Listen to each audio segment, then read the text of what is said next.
Students, नमस्कार, आदाब, सत श्री अकाल। मैं आपका बायोलॉजी टीचर गिरजेश स्वागत करता हूँ इस ऑनलाइन प्लेटफॉर्म ऑफ सक्सेस वाला के। बच्चों, इस इन्फिनिटी बैच में जो है आपको जो है principle of inheritance and variation chapter का लेक्चर 1 मिल चुका है और जो है लेक्चर 2 आज हम आपको देने वाले हैं, जिसमें हम कोडोमिनेंस को पढ़ेंगे और इसके बाद जो है प्लीट्रोपिक जीन और पॉलीजेनिक इनहेरिटेंस और लिंकेज और रिकॉम्बिनेशन को यहाँ पर हम देखेंगे। तो बच्चों, जैसा कि हम जानते हैं कि प्रिंसिपल ऑफ इनहेरिटेंस जो है वो मेंडल्स ने दिए थे 3 लॉ, उन्हीं को पढ़ना है और उनको हम पढ़ चुके हैं। एक लॉज बचा हुआ है जिसको आज हम देखेंगे यहाँ पर। तो चलिए बच्चों, टाइम को वेस्ट ना करते हुए स्टार्ट कर देते हैं आज का लेक्चर। बच्चों, क्या करना है, जैसा कि आप देख रहे हैं इस बैच का नाम इन्फिनिटी बैच है, तो आप लोगों को जो है इन्फिनिटी की तरीके से वर्क करना है, यानी कि ज़ीरो से स्टार्ट करते हुए आपको वहाँ तक जाना है जहाँ तक जाते हुए कई लोग रह जाते हैं, वहाँ तक नहीं पहुँच पाते हैं। इसीलिए जो है इसको ध्यान में रखते हुए इस बैच का नाम दिया गया है इन्फिनिटी बैच। तो इतनी मेहनत करनी है कि उस लक्ष्य को प्राप्त कर लेना है, उससे इतना लगाव रखना है कि आपके अंदर इतनी क्षमता आ जाए, उसके बारे में आपको इतना नॉलेज आ जाए कि सब लोग बोलने लगें कि इसके पास तो इन्फिनिटी नॉलेज है। चलिए बच्चों, इसी के साथ शुरुआत करते हैं आज हम अपने लेक्चर की। तो देखेंगे कि यहाँ पर इंट्रोडक्शन पढ़ लिया था, इसके बाद मेंडल्स के लॉ पढ़ लिए थे और इसके बाद जो है इनकम्प्लीट डोमिनेंस पढ़ लिया था। Explanation and concept of dominance को देखने वाले हैं। तो बच्चों, बात की जाए अगर मेंडल्स की, तो मेंडल्स ने जो है अपना जो कॉन्सेप्ट रखा था वो डोमिनेंस और रिसेसिव करेक्टर के बेस पे ही रखा था। तो हम अगर बात करें यहाँ पर, तो कोई जीन जो है उस जीन के पास क्या होता है, जीन कंटेन्स करता है। यहाँ पर हम लिख करके आपको समझाने वाले हैं कि जीन्स कंटेन, अगर आप बात करेंगे कि जीन जो है gene contain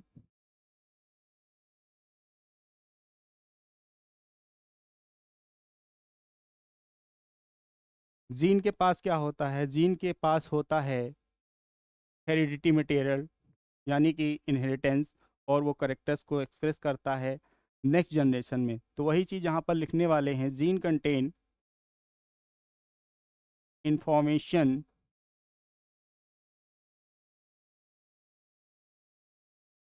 two express in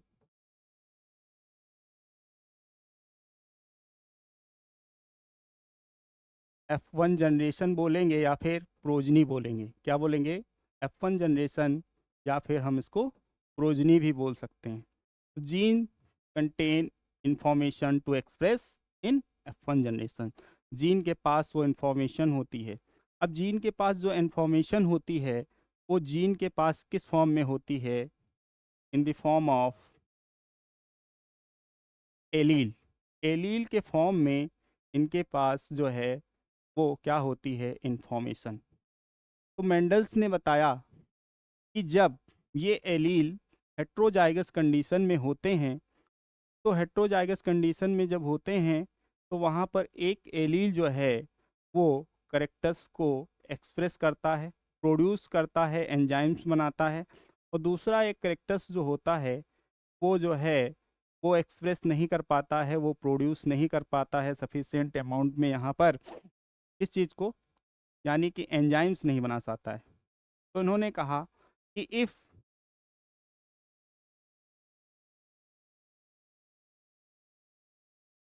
in an individual have, चलिए बच्चों लिख लेते हैं, if in N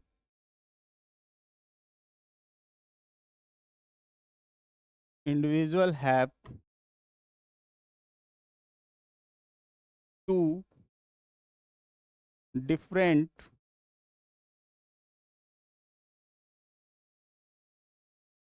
types of alleles. It means क्या बोल सकते हैं कि यहाँ पर जैसे कि दो एलील्स लेते हैं, कैपिटल टी स्मॉल टी, तो ये हेट्रोजाइगस कंडीशन है। कैसी कंडीशन है? हेट्रोजाइगस कंडीशन है।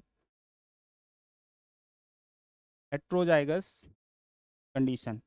बच्चों हेट्रोजाइगस कंडीशन में क्या होता है, एक जीन जो है वो प्रोड्यूस करती है सफिशिएंट अमाउंट में एंजाइम, और एक जीन जो है वो सफिशिएंट अमाउंट में एंजाइम को प्रोड्यूस नहीं करती है। तो अब बात कर लेते हैं, एक तो होती है हमारे पास मॉडिफाइड जीन्स होती है, और एक होती है अनमॉडिफाइड जीन्स। तो अगर हम बात करें कि कोई जीन्स एक यहाँ पर क्या हो गई है, मॉडिफाइड हो गई है, तो यहाँ पर देखेंगे दो तरीके की यहाँ पर बात करते हैं एलील या जीन की। तो एक तरफ लिखेंगे मॉडिफाइड, एक तरफ लिखेंगे अनमॉडिफाइड। मॉडिफाइड और अनमॉडिफाइड क्या मतलब है यहाँ पर बच्चों, एक ऐसी जीन है जो मॉडिफाइड हो गई है और वो क्या कर रही है, सफिशिएंट अमाउंट में क्या कर रही है, वो बना रही है यहाँ पर सफिशिएंट अमाउंट में जो है वो यहाँ पर क्या बना रही है, हमारा जो है एंजाइम बना रही है। दो चीज़ें हो सकती हैं, एक सफिशिएंट अमाउंट में एंजाइम बना रही है, एक सफिशिएंट अमाउंट में एंजाइम नहीं बना रही है। चलिए देखते हैं, जैसे कि अगले चैप्टर में हम क्या देखेंगे यहाँ पर कि सेंट्रल डोग्मा देखेंगे। डीएनए से आरएनए बनता है, आरएनए से प्रोटीन बनता है, और प्रोटीन जो है वो एंजाइम बनाता है, और एंजाइम से करेक्टर्स अपीयर होते हैं। ठीक है, तो अब बात करते हैं कि जो मॉडिफाइड है, अगर वो सफिशिएंट एंजाइम नहीं बना रही है तो कैसा होगा, वो रिसेसिव करेक्टर होगा। अगर सफिशिएंट अमाउंट से कम बना रही है तो कैसा करेक्टर होगा, रिसेसिव करेक्टर होगा। ठीक है, तो अब बात करते हैं, if modified genes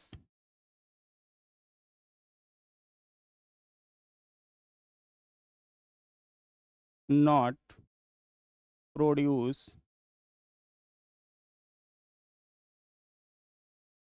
sufficient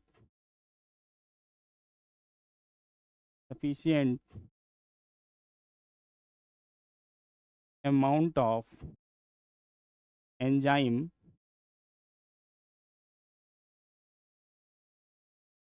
called recessive gene।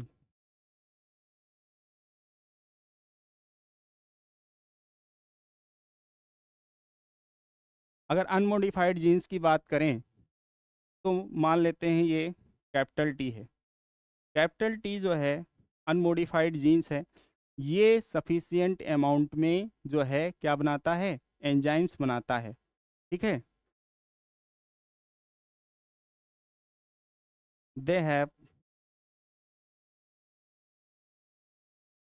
Ability to transform substrate. ठीक है, कोई भी यहाँ पर करेक्टर्स बनाना है, ठीक है, सबस्ट्रेट से जो है प्रोडक्ट बनाना है, जैसे कि कोई सबस्ट्रेट है तो उससे जो है प्रोडक्ट बनाना है, तो ये सफिशेंट एंजाइम जो है ऐसा बनाता है एंजाइम जो इस सबस्ट्रेट को जो है जो हमारा प्रोडक्ट बनना है वो उस प्रोडक्ट को उतना बना देता है, क्योंकि जो हमारा डोमिनेंट करेक्टर होता है वो होता है स्ट्रॉन्ग। क्या होता है, स्ट्रॉन्ग होता है। स्ट्रॉन्ग जो है वो ज़्यादा वर्क करता है, ज़्यादा फंक्शनिंग होता है। और अगर बात करें यहाँ पर रेसेसिव की, तो रेसेसिव जो है वो कम फंक्शनिंग होता है। कम फंक्शनिंग होता है इसीलिए लेस अमाउंट में वो जो है एंजाइम बनाएगा, और वो फिर करेक्टर्स एक्सप्रेस नहीं होंगे। जैसा कि मेंडल ने कहा था कि जो डॉर्फ करेक्टर है वो रेसेसिव करेक्टर है, और जो टॉल करेक्टर है वो क्या है, वो हमारा डोमिनेंट करेक्टर है। मतलब कि टॉल जो है हेट्रोजाइगस कंडीशन में भी जो है एक्सप्रेस होता है, वो टॉल यानी कि पौधे की लंबाई बढ़ जाती है। और जब ये क्या होता है, रेसेसिव होता है, तो उसकी हाइट क्या हो जाती है, कम हो जाती है। यानी कि जब हम चाहते हैं कि ऐसा एंजाइम बनाए जो ग्रोथ को बढ़ा दे, वो वाला एंजाइम यहाँ पर नहीं बन पाता है, इसलिए उसकी जो है वो हाइट छोटी रह जाती है। ठीक है, रिसेसिव करेक्टर हमेशा जो है वो लेस एक्सप्रेशन होंगे और डोमिनेंट करेक्टर जो है वो नॉर्मल और वेल एक्सप्रेशन होंगे। ठीक है बच्चों, इतना समझ में आ गया, इस कॉन्सेप्ट को हमने समझ लिया। अब बात करते हैं यहाँ पर कोडोमिनेंस की। इसकी बात करेंगे तो देखेंगे कि कोडोमिनेंस क्या होता है बच्चों।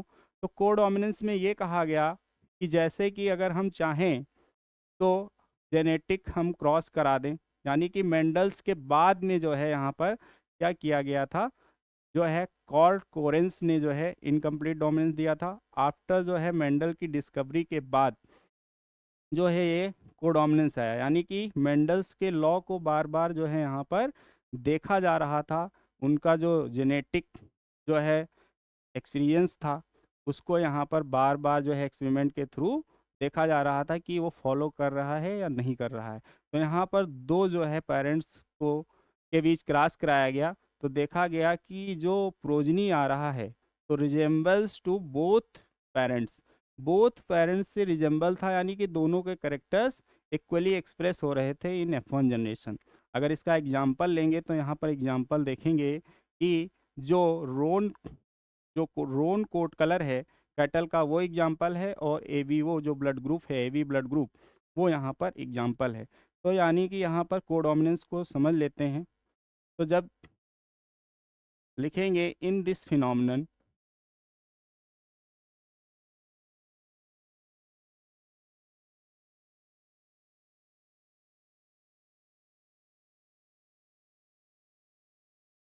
both alleles of genes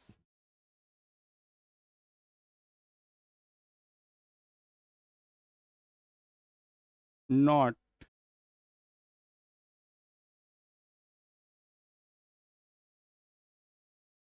dominant and recessive। जब दोनों ही एलील्स क्या होते हैं किसी जीन के, ना ही डोमिनेंट होते हैं ना ही रिसेसिव होते हैं, यानी कि लॉ ऑफ डोमिनेंस को फॉलो नहीं करते हैं, तो क्या होता है, सेकेंड पॉइंट क्या लिखेंगे, F1 जनरेशन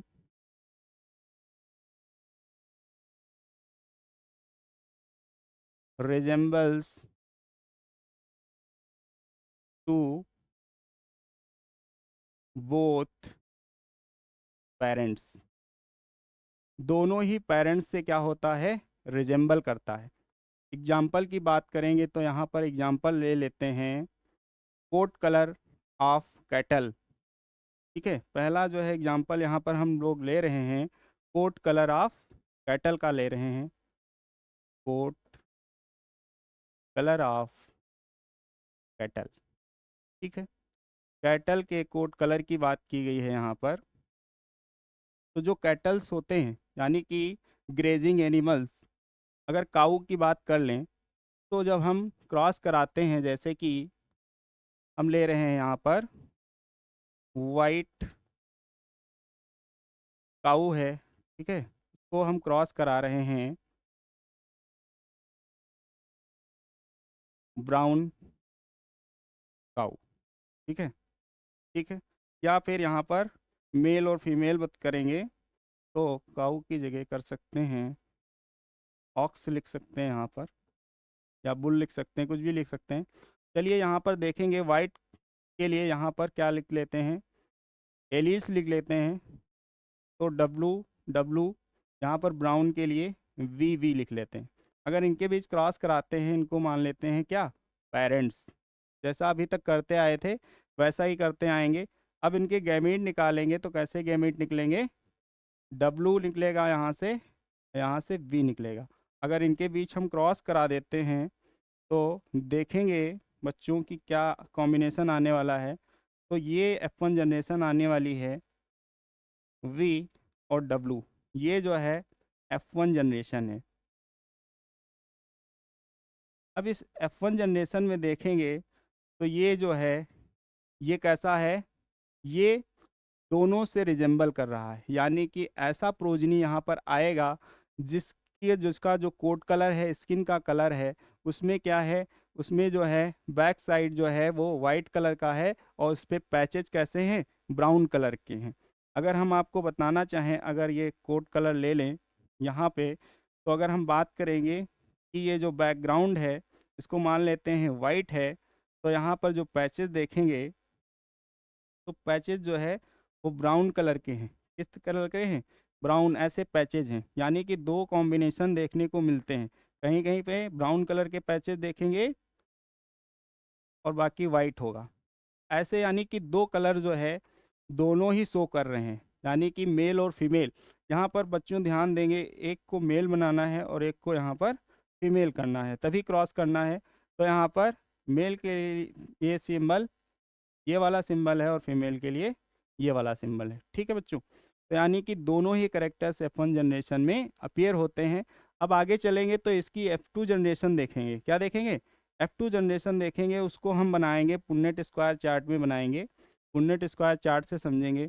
तो जैसे कि हमारी जो जनरेशन आई है वो क्या आई है, WV आई है। ठीक, अगर हम ये WV जो है इसके गैमीट निकालेंगे तो एक तरफ क्या लिखेंगे बच्चों, पहले पीछे चलते हैं, वहाँ पर आपको बता देते हैं कि इनको क्या बोलेंगे। ठीक है, तो ये जो वाइट और ब्राउन कलर का जो कॉम्बिनेशन आया है इसको बोलते हैं रोन कोट, रोन कोट कलर।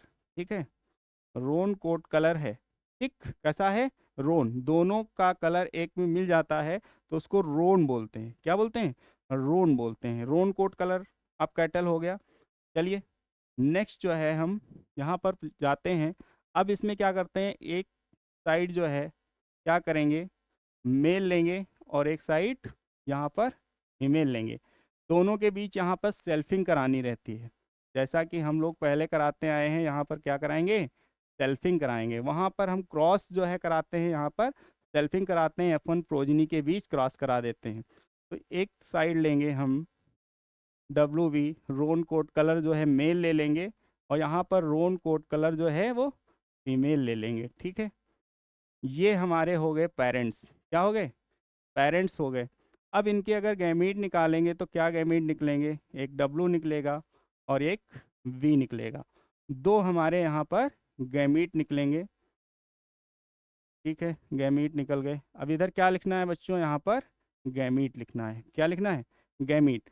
अब हम बनाएंगे इसका पुन्नेट स्क्वायर चार्ट, तो बना लेते हैं।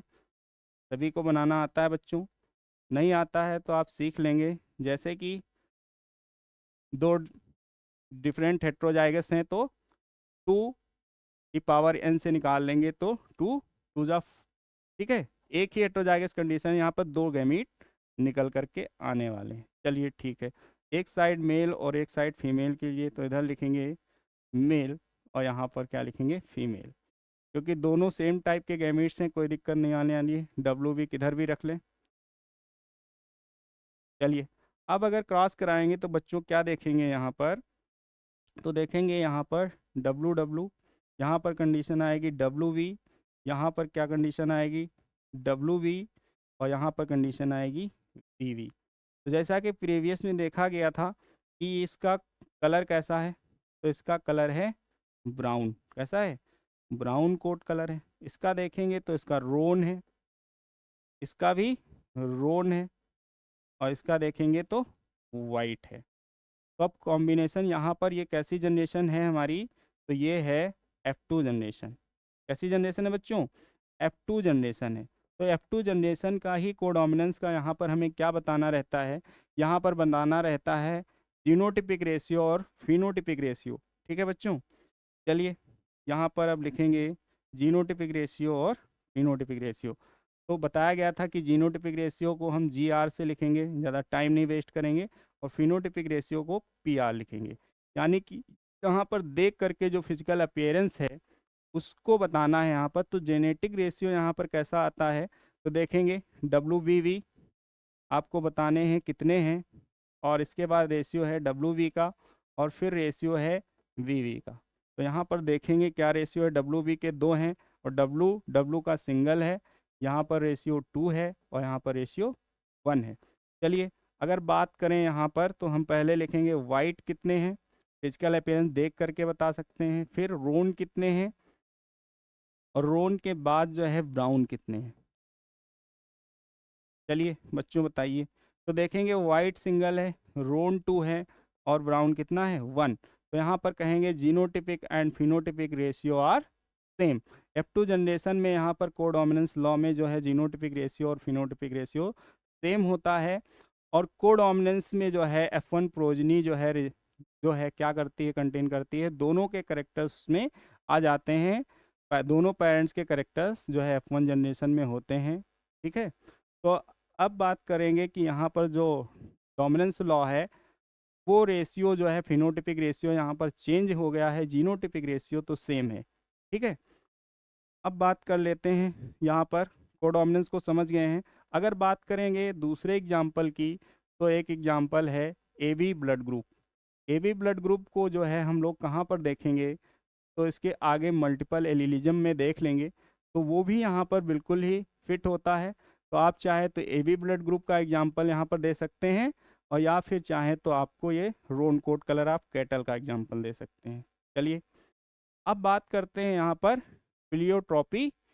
जो है प्लियोट्रॉपी क्या होता है, तो बच्चों यहाँ पर देखेंगे कि प्लियोट्रॉपी एक ऐसा फिनोमिनन है जिसमें केवल एक जीन होता है, और वो जो है मल्टीपल जो है करेक्टर्स को एक्सप्रेस करता है। जब केवल एक जीन हो किसी पर्टिकुलर ऑर्गेनिज्म में और वो 2-4 करेक्टर्स को कंट्रोल कर रहा हो, तब उसको बोलते हैं प्लियोट्रॉपी। प्लियोट्रॉपी हम लोग कहाँ पर देखते हैं, फिनाइल कीटोन्यूरिया में देखते हैं, एक एग्जाम्पल है, और दूसरा एग्जाम्पल हमारा जो है वो है सिकल सेल एनीमिया है। ठीक है। तो चलिए अब बात कर लेते हैं प्लियोट्रॉपी की। तो सिंपल आपको समझना है, तो यहाँ पर लिखेंगे सिंगल जीन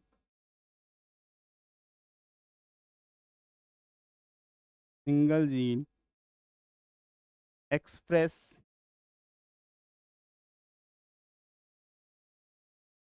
या फिर लिख सकते हैं कंट्रोल। ठीक है। कंट्रोल मोर देन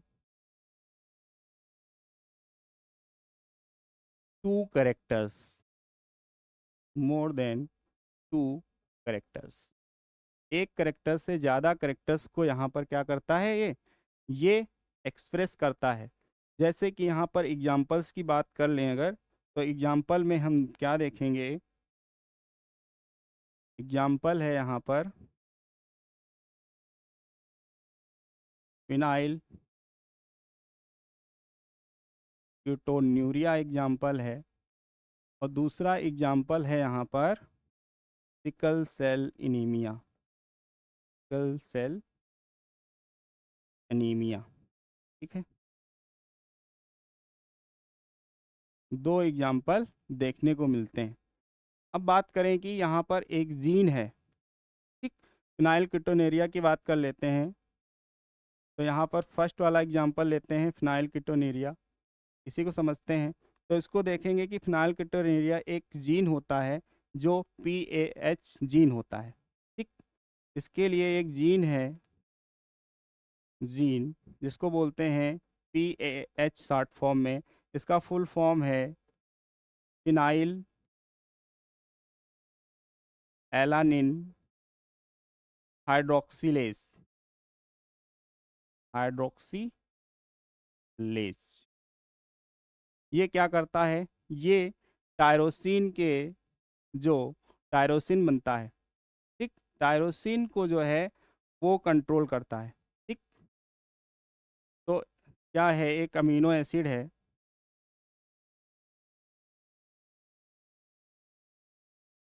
टायरोसिन, क्या नाम है उसका, टायरोसिन।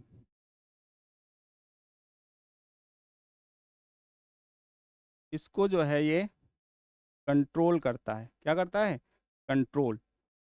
और जब फिनाइल एनालिन हाइड्रोक्सिलेज एंजाइम नहीं बनता है, अब बात करेंगे, हम कहेंगे in the absence of, in the absence of PAH9 एनानिन हाइड्रोक्सिलेज एंजाइम, तो क्या होगा यहाँ पर कि इसकी वजह से टायरोसिन एक्युमुलेट इन ब्रेन। ठीक है, ये पॉइंट अगर ये नहीं होगा तो देन क्या होगा, इसके बाद लिखेंगे कि tyrosine accumulate in brain.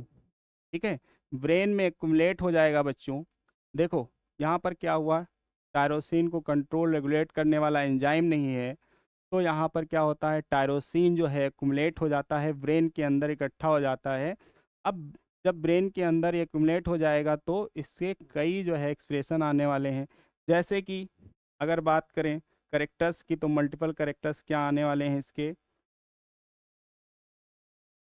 Characters की। तो पहला करेक्टर्स यहाँ पर है मेंटल रिटार्डेशन। क्या आएगा, मेंटल रिटार्डेशन हो जाएगी। नेक्स्ट जो है सेकंड क्या होगा, हेयर लॉस होगा। और थर्ड जो पॉइंट है वो क्या होगा, लो आईक्यू लेवल। लो आईक्यू लेवल यानी कि जो यहाँ पर बात करेंगे कि इंटेलिजेंस क्वेश्चंट है, उसका लेवल जो है कम हो जाएगा। समझ में आया। और क्या होगा, urine colour convert into blackish colour. Blackish colour का जो है वो हो जाएगा ब्लैकिश, या फिर बोल सकते हैं ग्रेइश। कैसा हो जाएगा, ग्रेइश हो जाएगा। ग्रे कलर का यूरिन हो जाएगा या फिर ब्लैक कलर का यूरिन हो जाएगा। यानी एक जीन्स था, उसके जो है मल्टीपल कैरेक्टर्स हैं, मल्टीपल एक्सप्रेशन हैं, तो इसी को बोलते हैं प्लियोट्रोपिक जीन। क्या बोलते हैं, प्लियोट्रोपिक जीन। ऐसी जीन को प्लियोट्रोपिक जीन बोलते हैं। दो एग्जाम्पल हैं, सिकल सेल एनीमिया को आगे पढ़ने वाले हैं इसलिए यहाँ पर छोड़ दिया है, नाइल कीटोनेरिया को यहाँ पर ले लिया है। दोनों को एक बार फिर से पढ़ना पड़ेगा म्यूटेशन में जाके। ठीक है, चलिए अगली बात करेंगे मल्टीपल एलिलिज्म की। तो बच्चों मल्टीपल एलिलिज्म क्या होता है, तो यहाँ पर जो है प्लियोट्रोपी का बिल्कुल ही अपोजिट होने वाला है बच्चों। क्या अपोजिट होगा, क्या अपोजिट होगा वो चीज़ बतानी है यहाँ पर। तो हम देखेंगे अपोजिट यहाँ पर क्या होगा।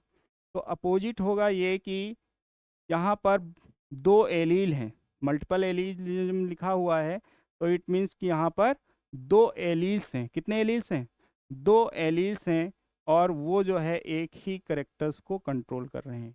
कितने करेक्टर्स को, एक ही करेक्टर्स को कंट्रोल कर रहे हैं। चलिए बात कर लेते हैं। तो मल्टीपल एलिज्म क्या होता है, more then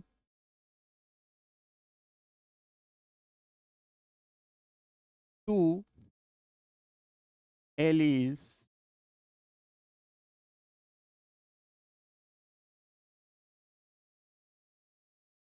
controls the same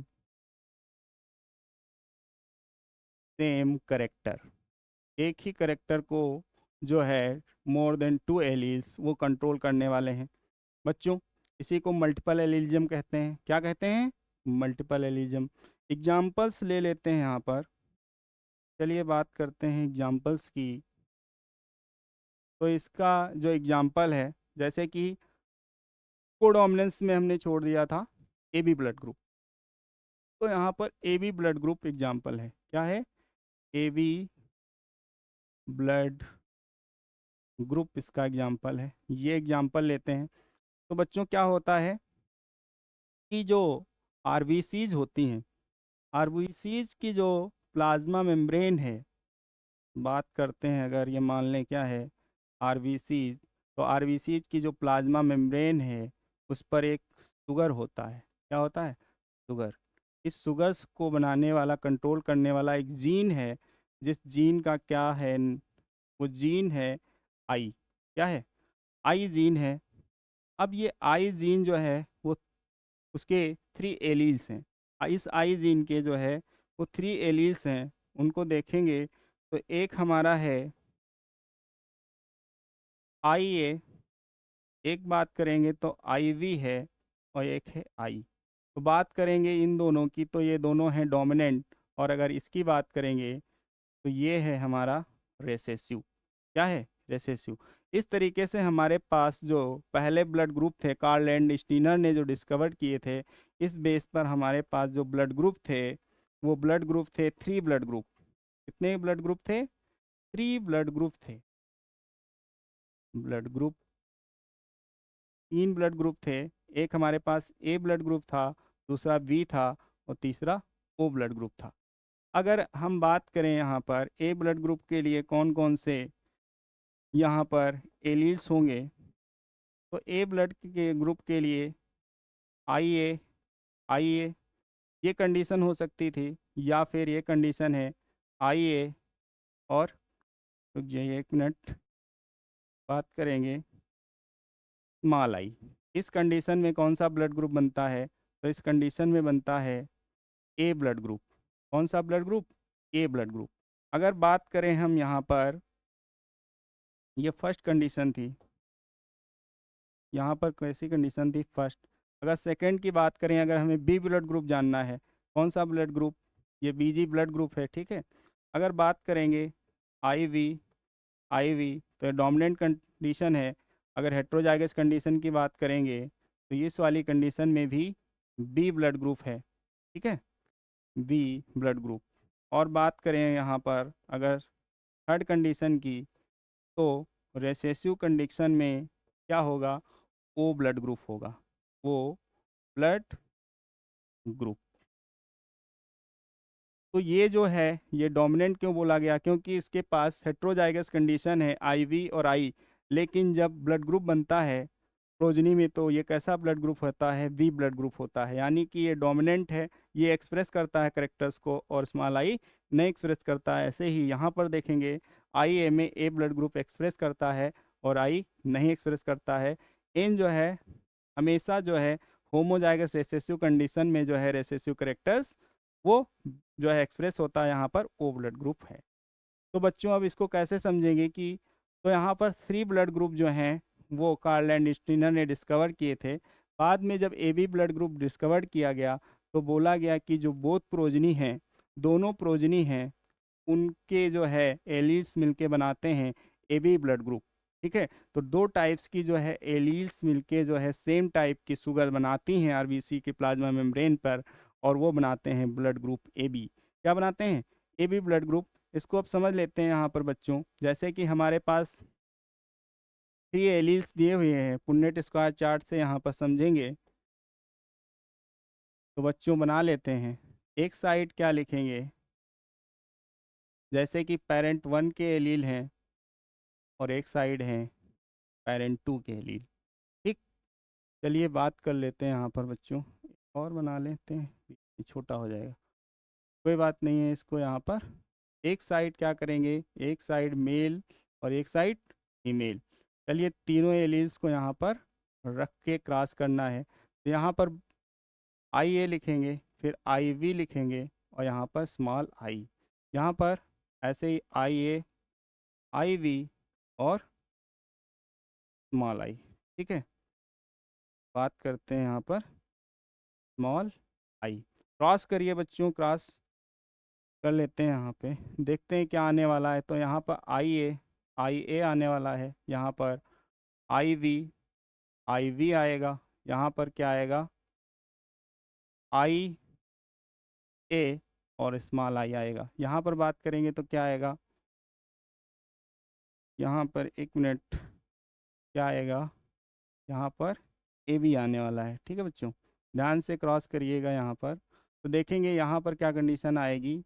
IA IV, ठीक। यहाँ पर भी क्या कंडीशन? IA और IV, यहाँ पर IV, यहाँ पर IV और स्मॉल I।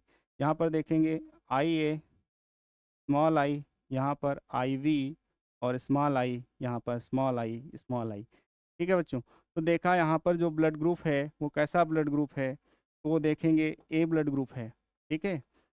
ये भी यहाँ पर जो है नया ब्लड ग्रुप निकल करके आया AB ब्लड ग्रुप। अगर इसकी बात करें यहाँ पे तो ये जो ब्लड ग्रुप है वो है आई ए और आई। ये ब्लड ग्रुप कैसा है? ए ब्लड ग्रुप है। कैसा है? ए ब्लड ग्रुप है। यहाँ पर देखेंगे तो यहाँ पर ए बी ब्लड ग्रुप है। तो जितने भी यहाँ पर जो एलीज थे उनमें हमने देखा कि कौन सा ब्लड ग्रुप जो है, एक ब्लड ग्रुप निकल करके आया है A B blood group. A B blood group में जो है दोनों ही एलीज हैं। अगर एलीज की बात करें यहाँ पर कौन कौन सी एलीज हैं, तो देखेंगे आई ए है और आई वी है। दो एलीज हैं, एक ही टाइप का ब्लड ग्रुप बना रही हैं, यानी कि एक ही टाइप के जो आरबीसीज है, आरबीसीज जो है उसका जो शुगर है वो दोनों एलील्स एक ही टाइप का शुगर बना रही हैं। ठीक है, जो बनाता है हमारा ए बी ब्लड ग्रुप। तो बच्चों देखेंगे कि यहाँ पर कितने एलील्स हैं, तो ये देखेंगे कि ये एलील्स है, एक जो है ये एलील्स है। तो यहाँ पर 6 टाइप के एलील्स हैं। कितने टाइप के? 6 टाइप के एलील्स हैं। और ब्लड ग्रुप कितने हैं? 4 ब्लड ग्रुप हैं। तो मल्टीपल एलिज्म का एग्जाम्पल है बच्चों। अब इसके आगे बढ़ते हैं, नेक्स्ट समझते हैं कि इनहेरिटेंस ऑफ टू जीन्स क्या होता है। What is inheritance of two genes? तो बच्चों बात करेंगे यहाँ पर इनहेरिटेंस ऑफ टू जीन, मतलब कि किसी भी जो हमारे पेरेंट्स हैं, ठीक है, अगर पेरेंट्स लेते हैं, कोई करेक्टर्स लेते हैं, तो उन पेरेंट्स के 2 करेक्टर्स लेते हैं। कितने करेक्टर्स लेते हैं? 2 करेक्टर्स लेते हैं और उनके बीच जो है क्रॉस कराते हैं। फिर हम देखते हैं कि उनके जो प्रोजनी आते हैं उस प्रोजनी का जो है वो हमारा फिनोटिपिक रेशियो क्या है और जीनोटिपिक रेशियो क्या है। चलिए अब इसको हम समझ लेंगे अभी। तो बच्चों पानी पी लेते हैं, आप लोग भी पानी पीते रहिए।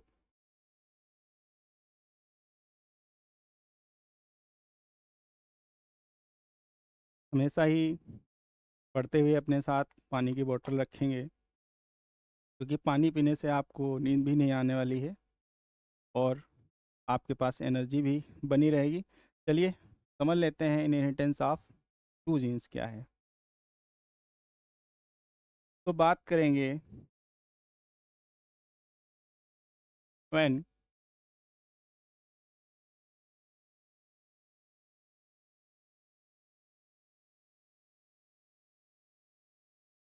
व्हेन क्रॉस्ड विद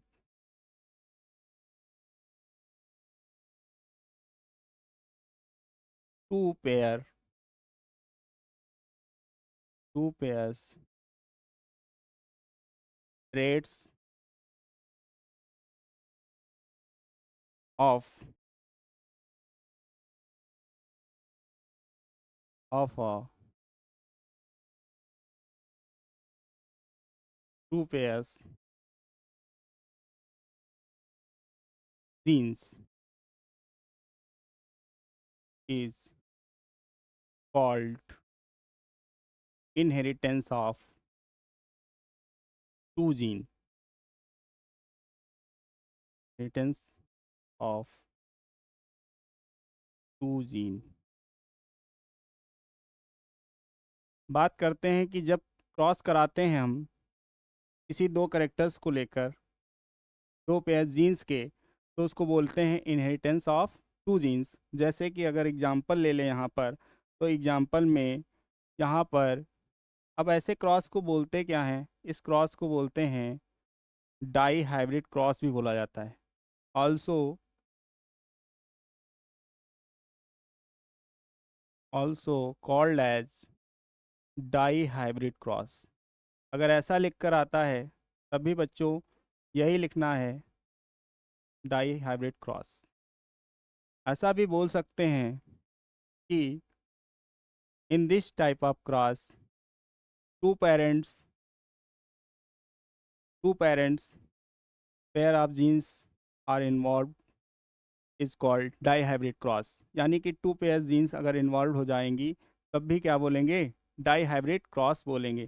चलिए बच्चों एग्जाम्पल यहाँ पर ले लेते हैं। तो एग्जाम्पल की अगर बात करें तो एग्जाम्पल यहाँ पर मेंडल ने लिया था seed, colour and shape. And seed shape. दो करेक्टर्स लिए थे, तो प्लांट्स के दो करेक्टर लिए थे। एक तो लिया था सीड का कलर और दूसरा सीड का शेप क्या है। तो इन दोनों के बीच जो है इन्होंने क्रॉस करा दिया था, मेल और फीमेल को लिया था इन्होंने। जैसे कि अगर बात करें तो इन्होंने एक सीड का कलर जो है क्या लिया था, राउंड लिया था। तो राउंड कलर, राउंड जो है शेप लिया था, और सीड का कलर जो लिया था वो येलो लिया था। क्या लिया था, येलो। और दूसरा जो है इन्होंने जो करेक्टर लिया था, ठीक है, तो वो यहाँ पर लिया था, क्रॉस किसके बीच कराया था, तो रिंकल्ड एंड ग्रीन। तो रिंकल्ड और ग्रीन की बात अगर करेंगे, ठीक है, रिंकल्ड और ग्रीन, चलिए, तो दो के बीच लिया था इन्होंने सीट का जो शेप है यहाँ पर। अब इनके गेमीट बना लेते हैं, तो capital R capital R capital Y capital Y. यहाँ पर रिंकल्ड का देखेंगे तो स्मॉल में डब्लू डब्लू कर सकते हैं, या फिर स्मॉल में आर आर करेंगे। क्या करेंगे यहाँ पर, स्मॉल में आर आर करिए, ठीक है। चलिए, स्मॉल में आर आर करेंगे, और ग्रीन के लिए हम क्या करेंगे, स्मॉल वाई वाई। तो इसके बीच में क्रॉस कराया इन्होंने, कैपिटल आर लिया, यहाँ से निकाला स्मॉल वाई, यहाँ से निकाला स्मॉल आर और स्मॉल वाई। तो ये क्या हो गए, ये पेरेंट्स थे, ये इनके गैमीट्स थे। और फिर इन्होंने प्रोजनी बनाई, तो प्रोजनी आई capital R small r capital Y small y, ठीक है। ये F1 जनरेशन था। क्या था, F1 जनरेशन। लेकिन इनको F2 जनरेशन में क्या हुआ, F2 जनरेशन में जो है वो फिनोटिपिक रेशियो क्या मिला। F2 जनरेशन की बात करें तो इनको रेशियो यहाँ पर मिला 9:3:3:1। जो हमारा लॉ है, लॉ ऑफ इंडिपेंडेंट असॉर्टमेंट, वो यहाँ पर देखेंगे। तो उन्होंने देखा कि 3 और 3 जो थे वो बीच के कॉम्बिनेशन आ गए। क्या कॉम्बिनेशन आया, एक का एक आया यहाँ पर राउंड, और यहाँ पर रिंकल्ड आया, ठीक है। जो पेरेंट्स का कॉम्बिनेशन नहीं था वो राउंड रिंकल्ड आया। और अगर इन थ्री की बात करें तो ये यहाँ पर कैसा आया, ग्रीन और राउंड, ग्रीन एंड राउंड। तो इन्होंने देखा कि F2 जनरेशन में दो ऐसे कॉम्बिनेशन आ जाते हैं, ग्रीन राउंड वाले और जो है राउंड रिंकल्ड वाले, जो यहाँ नहीं थे, जो हमारे पेरेंट्स के करेक्टर्स नहीं थे। तो इन्होंने बोला कि ये जो करेक्टर्स हैं, one pair of characters independent from other pair of characters, तो उसी को बोलते हैं लॉ ऑफ इंडिपेंडेंट असॉर्टमेंट। हम इसको यहाँ पर समझने वाले हैं। तो बोला गया है कि ये लॉ ऑफ इंडिपेंडेंट असॉर्टमेंट जो है, इसका एग्जांपल है, तो example of dihybrid cross, ठीक है, डाई हाइब्रिड क्रॉस का एग्जांपल है। तो बच्चों ये डाई हाइब्रिड क्रॉस जो है, यहाँ पर दो करेक्टर्स लिए गए। तो वहीं से स्टार्ट करते हैं कि जो हमारी F1 जनरेशन आई थी कैसे आई थी। तो बच्चों एक साइड जो है वो सिंबल बना लेंगे मेल का, एक फीमेल्स बना लेंगे। यहाँ पर करेक्टर्स लिखेंगे, तो क्या करेक्टर था, हमने लिया था सीट का शेप राउंड लिया था, और कलर जो है लिया था येलो, ठीक। अगर यहाँ बात करेंगे तो यहाँ पर रिंकल्ड था शेप, एंड कलर जो था वो ग्रीन था। रिंकल्ड की बात करें तो इस तरीके का शेप होगा, अगर राउंड की बात करें तो ऐसा राउंड शेप। कलर तो आप लोग जानते ही हैं।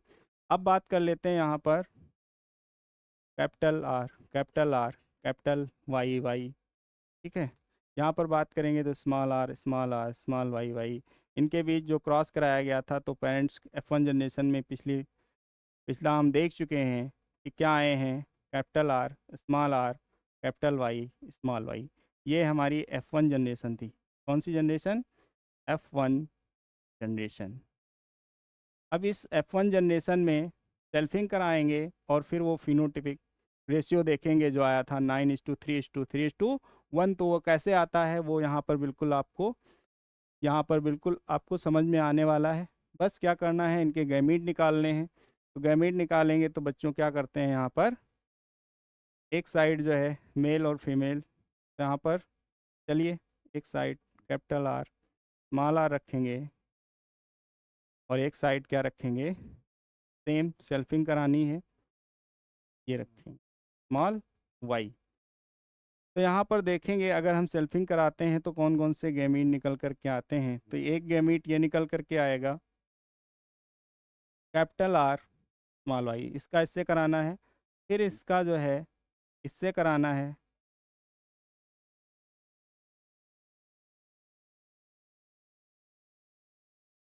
अब बात करेंगे इधर कैपिटल आर तो स्मॉल वाई आएगा। स्मॉल आर का अगर कॉम्बिनेशन बनाएंगे तो यहाँ पर स्मॉल आर कैपिटल वाई आने वाला है, और अगर इसका बनाएंगे कॉम्बिनेशन तो क्या आएगा, तो देखेंगे स्मॉल आर स्मॉल वाई। यहाँ पर 4 गैमीट आने वाले हैं, कितने, तो ये गैमीट हैं, 4 गैमीट इधर से आएंगे और 4 गैमीट यही वाले यहाँ से भी आने वाले हैं। Capital R capital Y capital R, यहाँ पर small y small r capital Y small r small y, 4 gamete इधर से आने वाले हैं। इन गैमीट से जो है हम लोग क्या कराएंगे, ये यहाँ पर पुन्नेट स्क्वायर चार्ट बनाएंगे। 4 गैमीट हैं तो 4 को मल्टीप्लाई करेंगे, कितने हमारे यहाँ पर प्रोजनी आ सकते हैं, तो वो आ सकते हैं 16, कितने आ सकते हैं 16। तो अब हम 16 वाला जो है पुन्नेट स्क्वायर चार्ट बनाएंगे। चलो बच्चों बना लेते हैं यहाँ पर, ठीक। तो अब ये पुन्नेट स्क्वायर चार्ट बनाना तो आप लोग जानते ही हैं, चलिए हमारे साथ बनाते जाइए। 16 यहाँ पर हमें बनाने हैं तो उसी हिसाब से आप बनाएंगे। एक साइड जो है गैमीट लिखना है मेल और एक साइड फीमेल गैमीट लिखना है। थोड़ा सा कॉलम जो है बड़े बनाइएगा, क्योंकि यहाँ पर 2 पेयर्स करेक्टर्स देख रहे हैं, एक साइड मेल और एक साइड फीमेल। गैमीट इधर भी रखें, सभी में वही कॉम्बिनेशन आया है, सेल्फिंग करा रहे हैं, ठीक। चलिए, तो कैपिटल वाई था, फिर क्या था कैपिटल आर स्मॉल वाई, फिर क्या था स्मॉल आर कैपिटल वाई, यहाँ पर स्मॉल आर स्मॉल वाई। चलिए यही कॉम्बिनेशन यहाँ पर भी बनने वाला है, 1 2 3 4। तो capital Y capital R small r capital Y small r small y, ठीक। चलिए क्रॉस करिए बनाइए, यहाँ पर देखेंगे क्या कॉम्बिनेशन आएगा, कैपिटल वाई, यहाँ पर capital Y small y, capital Y, यहाँ पर देखेंगे कैपिटल वाई स्मॉल वाई,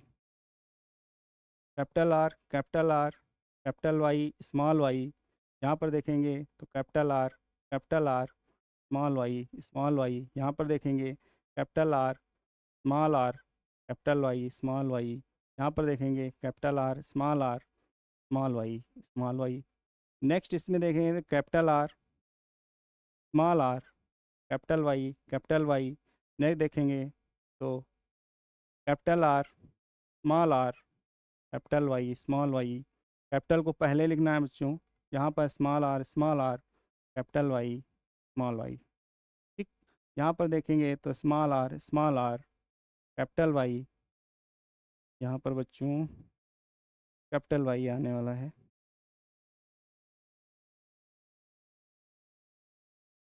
इसको आपको ध्यान रखना है, ये कैपिटल वाई है, यहाँ पर भी कैपिटल वाई और कैपिटल वाई। यहाँ पर देखेंगे तो कैपिटल वाई स्मॉल वाई, यहाँ पर देखेंगे capital R capital Y capital R small Y.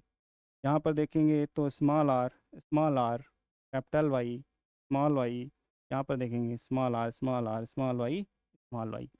चलिए, तो बच्चों की जैसा कि हमें पता है एक जो है वो लील दूसरे पर डोमिनेंट है, तो आर किसके लिए है, जहाँ पे आर आ जाएगा बच्चों उसको बोलेंगे राउंड है, क्या है राउंड है। अगर कैपिटल वाई आ जाएगा तो वहाँ पर दोनों ही कंडीशन में क्या होगा, येलो होने वाला है। अगर रिंकल्ड की बात करेंगे तो स्मॉल आर दोनों होगा, तब उसको बोलेंगे रिंकल्ड। और अगर जो है स्मॉल वाई दोनों होंगे तो उसको बोलेंगे ग्रीन। यहाँ से ये चीज़ें देख करके आप बता सकते हैं कैपिटल आर है तब भी राउंड है, और कैपिटल वाई है तो भी येलो है। ठीक, चलिए यहाँ पर कैपिटल आर वाई है, तो आप क्या बताएंगे कैसे हैं? तो ये राउंड एंड येलो हैं। ठीक, यहाँ पर कैसे हैं? तो राउंड एंड येलो हैं। यहाँ पर भी राउंड एंड येलो हैं। यहाँ पर भी कैपिटल आर और कैपिटल वाई है तो राउंड और येलो। यहाँ पर बात करेंगे तो राउंड एंड येलो, ये भी राउंड है। अब स्मॉल वाई है तो कैसे हैं? ग्रीन है बच्चों। बात करेंगे यहाँ पर तो ये कैसे हैं? राउंड हैं। यहाँ पर कैपिटल वाई आ गया तो येलो हो गए। यहाँ पर कैसे हैं? राउंड। अब स्मॉल वाई है तो कैसे हैं बच्चों? ग्रीन है। यहाँ से देख करके बताएंगे, यहाँ पर देखेंगे और फिर बताएंगे, फिर लिखते चलेंगे। यहाँ पर क्या है? राउंड है। यहाँ पर कैपिटल वाई है तो कैसे हैं? येलो हैं। यहाँ पर राउंड है, यहाँ पर भी येलो हैं। यहाँ पर स्मॉल आर आ गया तो कैसे हो गए? रिंकल्ड हो गए। कैपिटल वाई है तो कैसे हो गए? तो यहाँ पर येलो हो गए। यहाँ पर क्या है? यहाँ पर भी रिंकल्ड हैं और येलो। यहाँ पर क्या है? यहाँ पर राउंड है, कैपिटल वाई है तो येलो है। यहाँ पर राउंड है, स्मॉल वाई है तो कैसे हैं? ग्रीन है। और यहाँ पर स्मॉल आर है तो कैसे हैं? रिंकल्ड हैं। कैपिटल वाई है तो येलो हैं। और ये कैसे? स्मॉल आर तो ग्रीन और स्मॉल वाई तो रिंकल्ड। तो बच्चों यहाँ पर क्या रेशियो निकल करके आता है? राउंड और येलो कितने हैं ये बताना है आपको। तो बच्चों यहाँ पर आप जो है काउंट करके बताइए। राउंड एंड येलो कितने हैं? क्योंकि हम यहाँ पर क्या बताने जा रहे हैं? फिनोटिपिक रेशियो बताने जा रहे हैं। राउंड और येलो। फिर अगला जो है हमारा क्या रेशियो है वो देखेंगे कि राउंड और ग्रीन कितने हैं। तो राउंड और ग्रीन आपको बताने हैं काउंट करके। नेक्स्ट हमें बताना है रिंकल्ड और येलो कितने हैं। Wrinkled and yellow, wrinkled yellow बताने हैं। नेक्स्ट हमें बताना है कि ग्रीन और हमारे पास ग्रीन और रिंकल्ड और ग्रीन बताने थे। ठीक है, रिंकल्ड और ग्रीन बताने हैं बच्चों। तो यहाँ पर शॉर्ट फॉर्म में लिख देते हैं कि रिंकल्ड और ग्रीन बताने हैं, रिंकल्ड और ग्रीन बताने हैं। चलिए बताइए, तो राउंड येलो कितने हैं? 1 2 3 4 5 6 7 8 एंड 9। तो 9 यहाँ पर राउंड और येलो हैं। नेक्स्ट हमें राउंड और ग्रीन बताना है। तो 1 2 और राउंड ग्रीन कहाँ पर है? यहाँ पर है। तो राउंड ग्रीन हो गए 3। कितने हो गए? राउंड ग्रीन हमारे पास हो गए 3। चलिए यहाँ पर 3 हो गए, ये रेशियो आ गया है। अब रेशियो जो है हमारा क्या आने वाला है? अब हमें रिंकल्ड और ग्रीन ढूंढने हैं, रिंकल्ड और येलो ढूंढने हैं। तो रिंकल्ड और येलो 1 2 और ये 3 मिल गया। ठीक है, 3 हो गए। अब फिर हमें क्या देखना है, क्योंकि ग्रीन और रिंकल्ड कितने हैं? तो ये केवल 1 है। तो यहाँ पर क्या रेशियो निकल करके आया? Phenotypic ratio 9:3:3:1। जो लॉ ऑफ इंडिपेंडेंट असॉर्टमेंट कहता है कि एक पेयर के करेक्टर्स दूसरे पे असॉर्ट नहीं है, तो यहाँ पर देख सकते हैं कि जो राउंड है वो यहाँ पर ग्रीन पे असॉर्ट नहीं हो रहा है। जैसे कि अगर देखना चाहें तो राउंड ग्रीन यहाँ पर देख सकते हैं। कैपिटल आर वाला जो है वो पेयर ऑफ करेक्टर्स जो है इंडिपेंडेंट है, और स्मॉल वाई ये अलग इंडिपेंडेंट है। तो ये फिनोटिपिक रेशियो निकल करके आया। अगर बात करेंगे यहाँ जीनोटिपिक रेशियो जानने की, तो बच्चों क्या तरीका है यहाँ पर? तो हम क्या लिखने वाले हैं? हम लिखने वाले हैं कैपिटल आर। अगर देखेंगे कैपिटल आर का जो कॉम्बिनेशन है वो 3 तरीके का है। एक तो कैपिटल वाई के साथ कॉम्बिनेशन है, कैपिटल वाई स्मॉल वाई के साथ, और स्मॉल वाई के साथ कॉम्बिनेशन है। ठीक। नेक्स्ट हमारा जो कॉम्बिनेशन है वो है कैपिटल आर स्मॉल आर के साथ में, वही तीनों हैं, capital Y capital Y, capital Y और स्मॉल वाई। नेक्स्ट हमारा जो कॉम्बिनेशन है स्मॉल आर के साथ में है, तो यहाँ पर capital Y capital Y capital Y और स्मॉल वाई। तो देखेंगे आर और कैपिटल वाई वाई वाले कितने हैं, तो 1 है। चलिए कलर चेंज कर लेते हैं बच्चों, आपको बताते हैं कि ये जो है सिंगल है 1, यहाँ पर ये 2 है और यहाँ पर ये 1 है। यहाँ पर देखेंगे तो 2 है, ये 4 है, और ये जो कॉम्बिनेशन है ये 2 का है, ये यहाँ पर फिर सिंगल है, यहाँ पर 2 है और यहाँ पर जो है 1 है। क्या रेशियो निकल के आता है, 1:2:1, रेशियो 1:2:1। अब जीनोटिपिक रेशियो यहाँ पर लिखेंगे बच्चों कि जीनोटिपिक रेशियो क्या आया है, तो यहाँ पर देखेंगे 1:2:1:4:2:1:1। अगर आप देखना चाहें तो इसको ये एक कॉम्बिनेशन बनेगा कि जो 1 है हमारा कौन सा कॉम्बिनेशन आया है, तो capital R capital Y Y single एक ही जगह पे आया होगा। आप देख सकते हैं इस पुन्नेट स्क्वायर चार्ट में ये वाला कॉम्बिनेशन केवल एक जगह आया है, कैपिटल वाई वाई। तो ये जो है जीनोटिपिक रेशियो, इस टाइप का जीन रेशियो केवल यहाँ पर देखने को मिलता है। अगर कैपिटल आर और कैपिटल वाई ये देखेंगे, कैपिटल वाई स्मॉल वाई, तो इसके दो जेनेटोपिक रेशियो यहाँ पर देखने को मिलेंगे। एक तो यहाँ पर ये देखने को मिल रहा है R capital Y small y. अगर दूसरी जगह देखने को जाएंगे तो यहाँ पर कॉम्बिनेशन मिल रहा है एक ये वाला, अदर कोई दूसरा कॉम्बिनेशन नहीं देखने को मिलेगा। तो यहाँ से बच्चों देख सकते हैं आप जीनोटिपिक रेशियो निकाल सकते हैं। यहाँ पर आपको फिनोटिपिक रेशियो निकालना बता दिया है। आई होप आप लोगों को ये बहुत ही अच्छे से समझ में आ गया होगा। लॉ ऑफ इंडिपेंडेंट असॉर्टमेंट अगर लिखना चाहें तो लिख सकते हैं, it state that when two traits when crossed with two traits of a gene, one pair of characters assort from other pair of characters। ठीक है, इंडिपेंडेंटली जो है वो असॉर्ट करते हैं, इसलिए इस लॉ का नाम है लॉ ऑफ इंडिपेंडेंट असॉर्टमेंट। चलिए बच्चों अब आगे चलते हैं, नेक्स्ट देखते हैं क्रोमोसोमल थ्योरी ऑफ इनहेरिटेंस। तो ये क्रोमोसोमल थ्योरी ऑफ इनहेरिटेंस क्या है, इसको हम समझेंगे। ठीक है बच्चों, देखते हैं कि क्रोमोसोमल थ्योरी ऑफ इनहेरिटेंस क्या होता है। तो बच्चों बात की जाए अगर क्रोमोसोमल थ्योरी ऑफ इनहेरिटेंस की, तो यहाँ पर हम बात करेंगे कि जो क्रोमोसोम है उनका जो नेचर है पैरेलल टू जीन्स होता है। जैसा कि जीन्स का करेक्टर होता है पेयर में पाए जाते हैं, ऐसे ही क्रोमोसोम भी पेयर में मिलते हैं। कैसे मिलते हैं, पेयर में। अगर बात करें कि हम मेंडल्स के एक्सपेरिमेंट की, तो Mendel's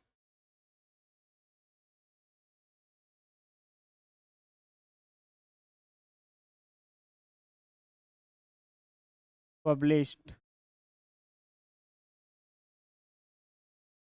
his experiment,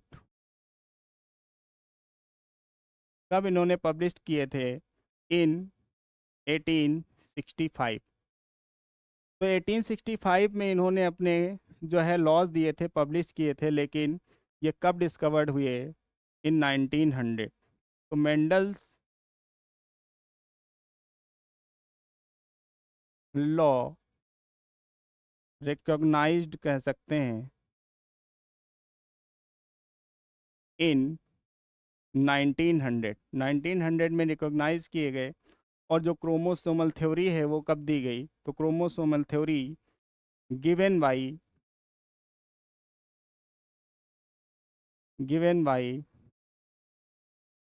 ton and Boveri. दो साइंटिस्ट, इन्होंने बहुत ही ज़्यादा ग्रेट वर्क किया है क्रोमोसोम पे, टुटान एंड वावेरी इन 1902। आपको ये 1902 याद रखना है, क्योंकि ये बच्चों 1902 जो है हमारी एनसीईआरटी में दिया गया है। अगर बात करेंगे क्रोमोसोमल थ्योरी, तो ये कहता है कि जो सुटान एंड वावेरी थे, इन्होंने क्या देखा था, movement of chromosome in meiosis. तो Sutton and Boveri C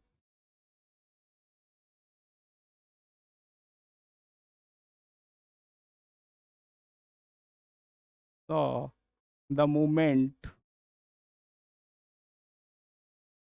movement of chromosome in meiosis। ठीक है। दूसरा बात करेंगे अगर, तो दूसरा करेक्टर्स ये है कि chromosomal behaviour, chromosomal behaviour parallel to genes, genes के पैरेलल होता है। जैसा जीन्स का करेक्टर होता है वैसा ही क्रोमोसोम का होता है। Chromosome chromosomes are found in pairs, pairs में फाउंड मिलते हैं और ड्यूरिंग गैमीट फॉर्मेशन सेग्रीगेट हो जाते हैं। अगर बात करेंगे इस थ्योरी का क्या कहना है, तो chromosomes are segregate during gamete formation. जब गैमीट की फार्मेशन होती है, जब गैमीट बन रहे होते हैं, उस टाइम जो है ये क्या होते हैं, ये क्रोमोसोम सेपरेट हो जाते हैं। क्या हो जाते हैं? सेपरेट, ये थ्योरी बोलती है। अब इसको हम समझेंगे यहाँ पर कि बच्चों कैसे ये सेग्रीगेट होते हैं। अगर हम बात करें, एक सेल बना लेते हैं, सेल के अंदर क्या होता है बच्चों, न्यूक्लियस होता है। क्या होता है? न्यूक्लियस होता है। अब मान लेते हैं ये सेल है और ये सेल का न्यूक्लियस है। क्या है? सेल का न्यूक्लियस है। अब न्यूक्लियस के अंदर क्या होता है बच्चों, तो बच्चों होता है वहाँ पर क्रोमोसोम। क्या होते हैं? क्रोमोसोम होते हैं। ठीक, ये क्या है? क्रोमोसोम। तो सुटान एंड बावेरी ने क्या देखा कि ये जो क्रोमोसोम है, जब गैमीट की फार्मेशन हो रही होती है मियोसिस प्रोसेस से, तो ये सेग्रीगेट हो जाते हैं। चलिए अब क्रोमोसोम को बना लेते हैं, यहाँ पर स्ट्रक्चर बना लेते हैं, उसको अच्छे से समझते हैं। अब क्रोमोसोम हमेशा कैसे होते हैं, वो पेयर्स में प्रेजेंट होते हैं। कैसे प्रेजेंट होते हैं? तो पेयर्स में प्रेजेंट होते हैं। अब इन दोनों क्रोमोसोम को बोलते हैं होमोलॉगस क्रोमोसोम। कैसा क्रोमोसोम है? तो होमोलॉगस क्रोमोसोम है, हमेशा पेयर में प्रेजेंट होते हैं। अब इन क्रोमोसोम पे क्या प्रेजेंट होते हैं, तो प्रेजेंट होते हैं जीन्स। जैसे कि कैपिटल टी टी वाला जीन्स यहाँ प्रेजेंट है, स्मॉल टी वाला यहाँ पर प्रेजेंट है, मतलब कि टॉल है करेक्टर यहाँ पर, और यहाँ पर डॉर्फ है।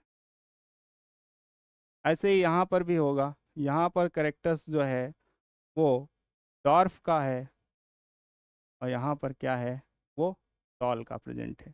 ठीक। तो ये जो क्रोमोसोम है ये जीन्स को लिए होते हैं।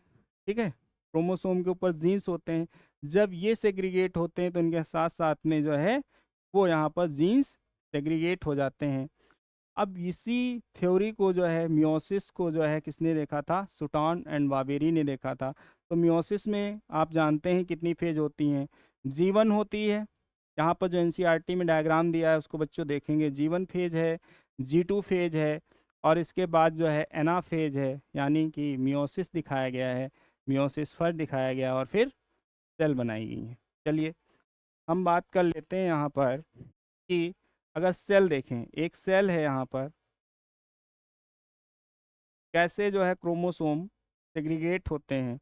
तो यहाँ पर बात करते हैं, मान लेते हैं, अगर आपने देखा होगा सेल डिवीज़न आपने अगर पढ़ा है फर्स्ट ईयर में तो आपको अच्छे से समझ में आएगा। यहाँ पर बना लेते हैं क्रोमोसोम बना लेते हैं, ठीक है। क्या बना लिया हमने? क्रोमोसोम। तो ये G1 फेज़ है। बात करेंगे अगर G2 फेज़ की, तो यानी कि S फेज़ इसके बीच में आती है और इसके बाद G2 फेज़ आती है। क्या आती है? G2 phase. तो S फेज़ में जो है जितना भी मटेरियल है वो यहाँ पर डबल हो जाता है। तो बात करेंगे यहाँ पर जो हमारा क्रोमोसोम है उसका नंबर क्या हो गया है? डबल हो गया है, ठीक है। क्या हो गया है? डबल। अब बात करते हैं इसके बाद जो है क्या दिखाया गया है? वो दिखाया गया है कि अब मियोसिस यहाँ पर फर्स्ट होगी। क्या होगी?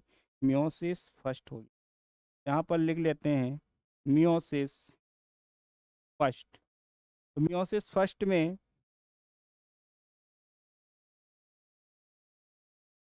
ठीक है, मियोसिस फर्स्ट। तो यहाँ पर मियोसिस फर्स्ट हुई, इसकी वजह से अब दो सेल बन जाएंगी। कितनी सेल बन जाएंगी?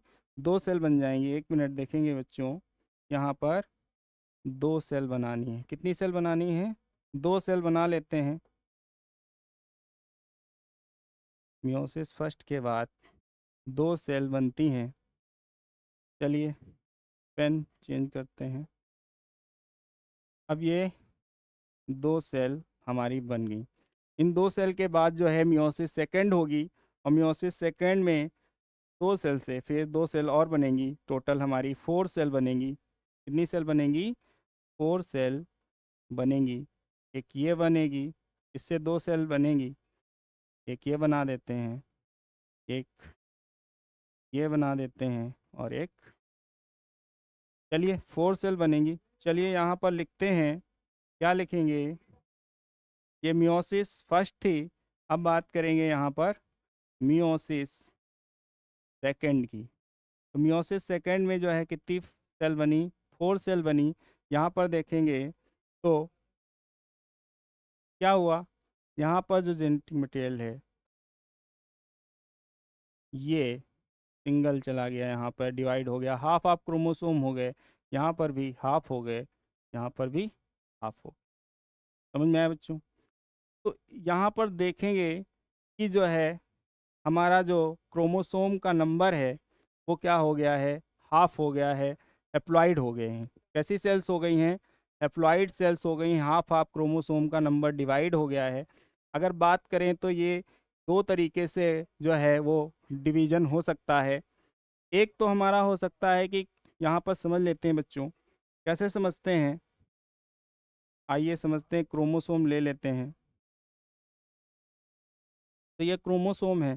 तो क्रोमोसोम जैसे कि अगर ये सेग्रीगेट हो रहे हैं तो एक तरीका ये है कि एक क्रोमोसोम जो है वो पूरी तरीके से जो है एक सेल में डिवाइड होकर आ जाए, इसमें आ जाए, ठीक, ऐसे सेग्रीगेट हो जाए।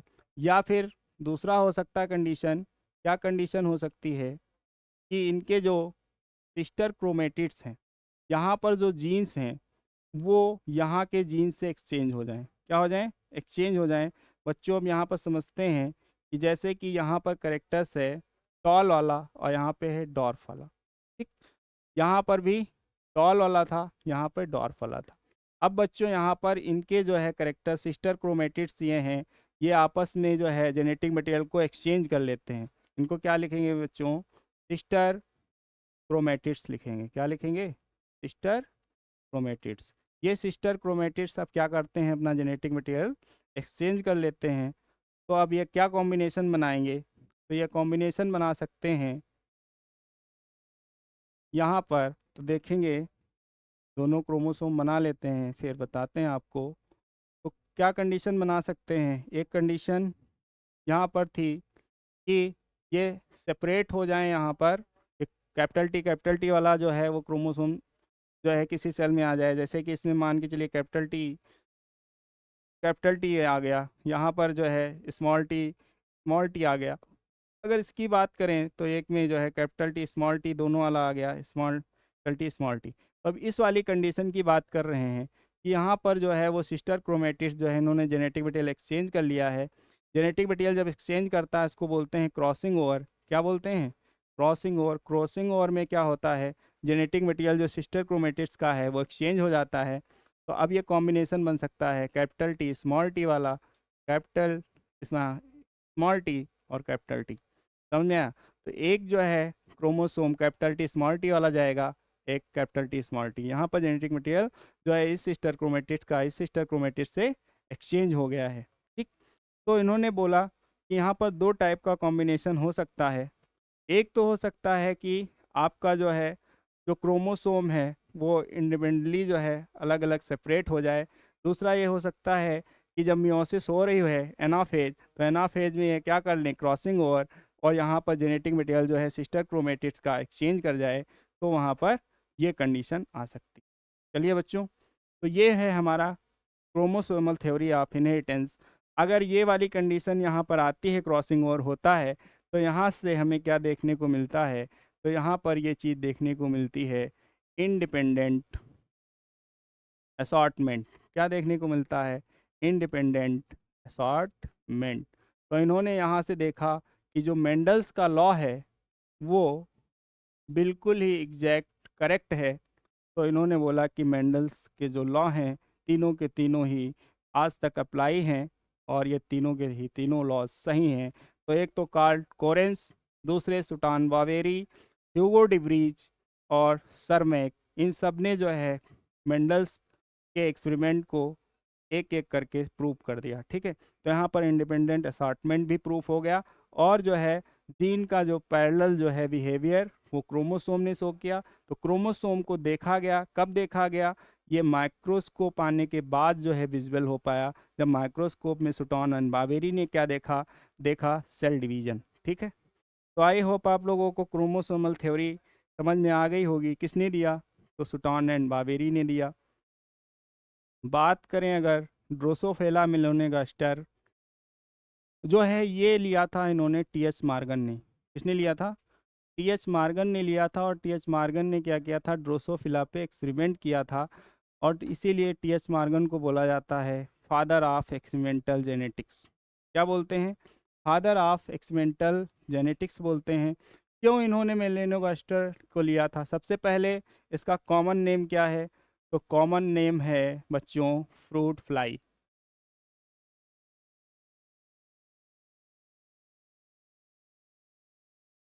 तो फ्रूट फ्लाई बोलते हैं इसको। दूसरा क्या कारण है, इसका लाइफ स्पेन बहुत शार्ट है। लाइफ स्पेन ओनली 2 वीक्स, केवल 2 वीक का जो है वो यहाँ पर लाइफ स्पेन है। Form thousands progeny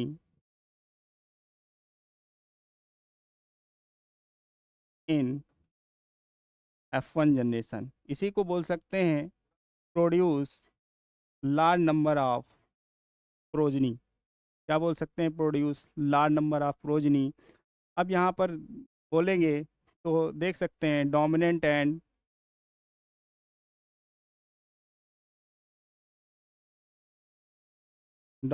and recessive characters easily expressed।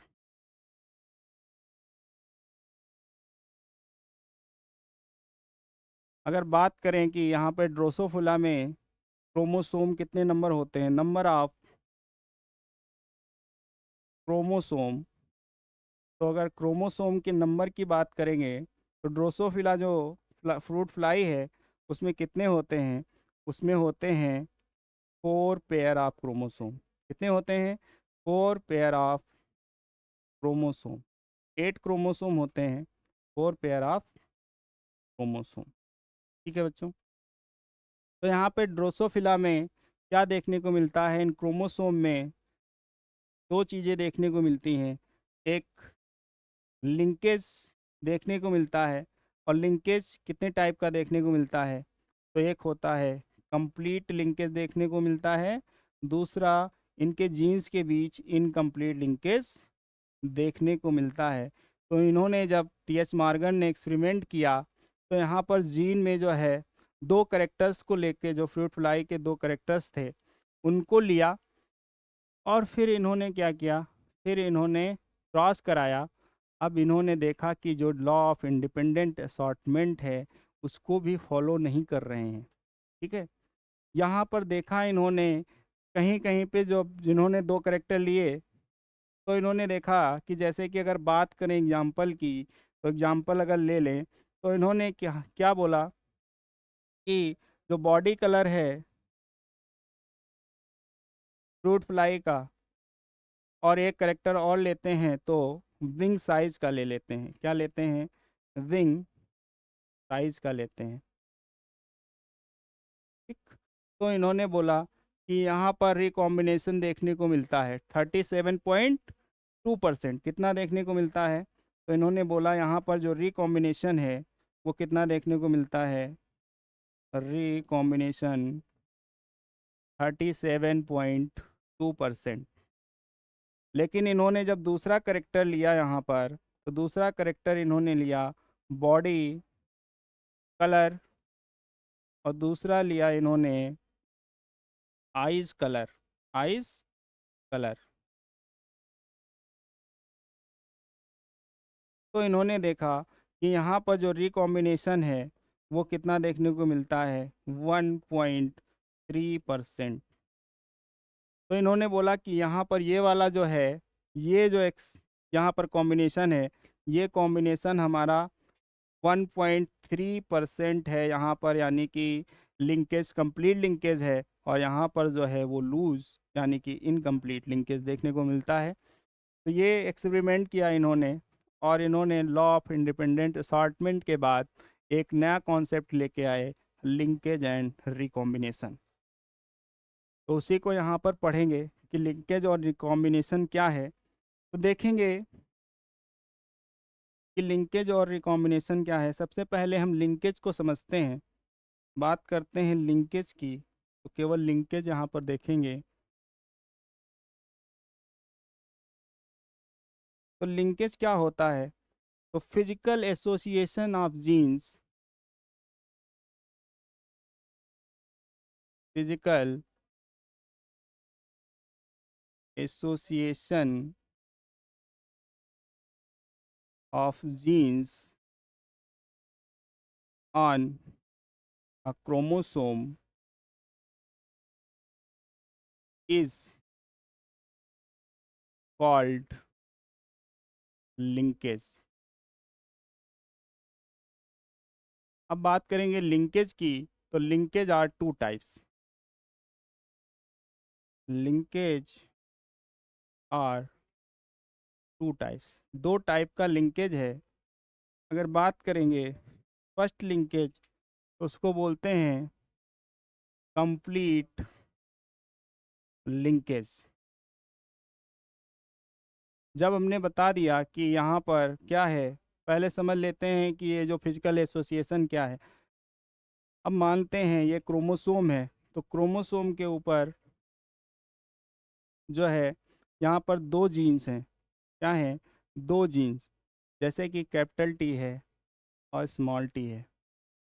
मान लेते हैं कैपिटल टी और स्मॉल टी, ये यहाँ पर दोनों ही पास पास में हैं। तो अगर ये सेग्रीगेट करेंगी तो एक साथ में जाएंगी, तो ये कंप्लीट लिंकेज होगा। लेकिन अगर देखेंगे कैपिटल टी और स्मॉल टी काफ़ी दूर दूर हैं, तो ये जो है जब सेग्रीगेट करेंगी, जब गैमीट फार्मेशन होगा, तो चांस होगा कि ये जो है क्या कर जाएं, क्रॉसिंग ओवर कर जाएं, और एक साथ में जो है वो अपेयर नहीं हो। ठीक है, कलेक्टिवली जो है वो जो है ट्रांसमिट नहीं हो इन F1 प्रोजनी, तब बोलेंगे उसको इनकम्प्लीट। अगर ये इक्वली जो है कलेक्टिवली जो है ट्रांसफर हो जाती हैं F1 जनरेशन में, तो उसको बोलते हैं कि कंप्लीट लिंकेज है। कैसा लिंकेज है? Complete linkage. लेकिन अगर ये कलेक्टिवली ट्रांसफर नहीं होती हैं, इस वाले और इस वाली जीन्स में जो है वो गैप है, ठीक है, एक डिस्टेंस है। अब इस डिस्टेंस के कारण जो है ये अलग अलग जो है सिस्टर क्रोमेटिड्स क्रॉसिंग ओवर कर सकते हैं, तो वहाँ पर हो जाता है इनकम्प्लीट लिंकेज। ऐसा होता है इनकम्प्लीट लिंकेज। चलिए कंप्लीट लिंकेज में बोलेंगे तो बोलेंगे तो जीन्स, तो यहाँ पर क्या होता है, complete collectively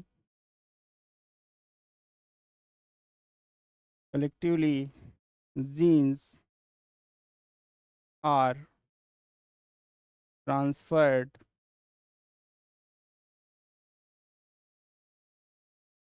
into F1 generation. इसको बोलेंगे पेरेंटल कॉम्बिनेशन। जैसे पेरेंट हैं वैसा ही कॉम्बिनेशन इनका भी है, यानी कि जीन्स जब कंप्लीटिवली जो है वो ट्रांसफ़र हो जाएंगे तो कैसा कॉम्बिनेशन बनाएंगे, वो पेरेंट जैसा कॉम्बिनेशन बनाएंगे। यानी कि पेरेंट्स के जीन्स जो है पूरी तरीके से बच्चों में चले गए तो वैसी ही उसकी जो है करेक्टरिस्टिक होंगे, वैसे ही उसका बॉडी स्ट्रक्चर होगा, वैसा ही उसके आइज़ का कलर होगा। समझ में आया? अब बात करते हैं इनकम्प्लीट लिंकेज की। तो इनकम्प्लीट लिंकेज में क्या होता है,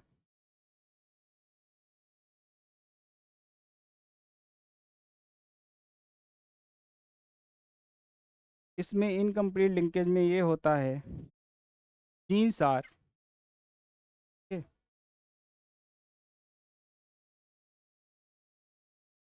genes are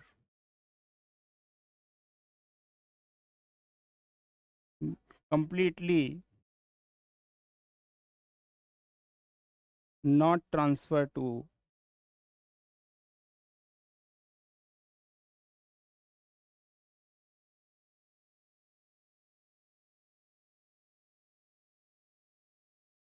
F1 generation.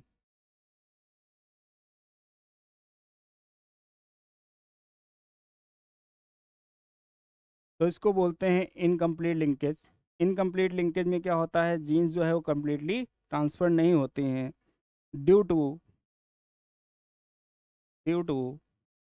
Crossing over. क्यों हो जाता है ऐसा? तो ऐसा होता है क्रॉसिंग ओवर की वजह से। अब इसको समझते हैं बच्चों। जैसा कि मान लेते हैं यहाँ पर ये एक क्रोमोसोम है, होमोलॉगस क्रोमोसोम। यहाँ पर जो है कैपिटल टी और स्मॉल टी, ये जो है, रुक जाइए एक मिनट, ठीक है मान लेते हैं, इरेजर। बच्चों क्या करते हैं, यहाँ पर लेते हैं करेक्टर्स कैपिटल टी और कैपिटल टी, इसी को अभी तक समझ रहे हैं। चलिए इसी को समझते हैं, स्मॉल टी स्मॉल टी। अब क्या हुआ, यहाँ पर स्मॉल टी और कैपिटल टी की क्रॉसिंग ओवर हो गई, एक्सचेंज हो गए, तो इन्होंने अगला कॉम्बिनेशन क्या बना लिया, तो कॉम्बिनेशन ये बना लिया, ये वाला। यहाँ पर क्या हो गया, कैपिटल टी हो गया, स्मॉल टी हो गया, यहाँ पर कैपिटल टी हो गया, स्मॉल टी हो गया। यानी कि ये जीन्स जो हैं एक साथ में जाने थे F1 जनरेशन में, वो एक साथ में नहीं गए और यहाँ पर कैसे चले गए, हेट्रोजाइगस कंडीशन में चले गए। इनका जेनेटिक मटेरियल ट्रांसफ़र हो गया, ये हो गया क्रॉसिंग ओवर। ये क्या हो गया, तो इसके बीच में हो गया क्रॉसिंग ओवर।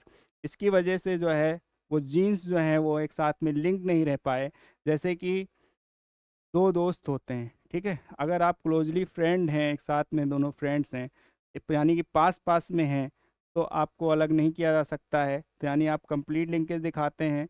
और अगर आपको अगर कोई लड़ाई लगा करके आपकी दोस्ती को तोड़वा देता है, अलग कर देता है आपको, तो आपका कैसा हो जाएगा बॉन्ड, इनकम्प्लीट लिंकेज हो जाएगा। कैसा हो जाएगा, आप अगर अलग अलग हो गए वो इनकम्प्लीट लिंकेज हो जाएगा, आपके साथ में कोई दूसरा आ जाएगा, फिर आप दूसरे ग्रुप में शामिल हो जाएंगे। वही चीज़ यहाँ पर देखने को मिलती है कि इन्होंने अपना ग्रुप छोड़ करके दूसरे ग्रुप में ज्वाइन कर लिया है, तो इसको बोलते हैं incomplete linkage.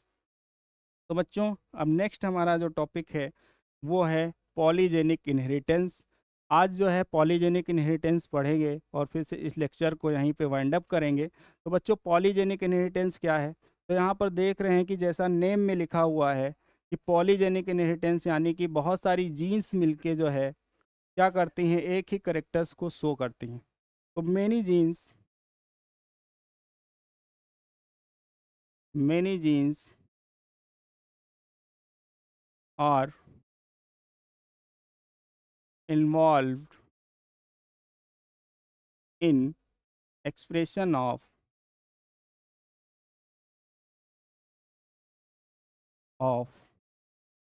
one characters.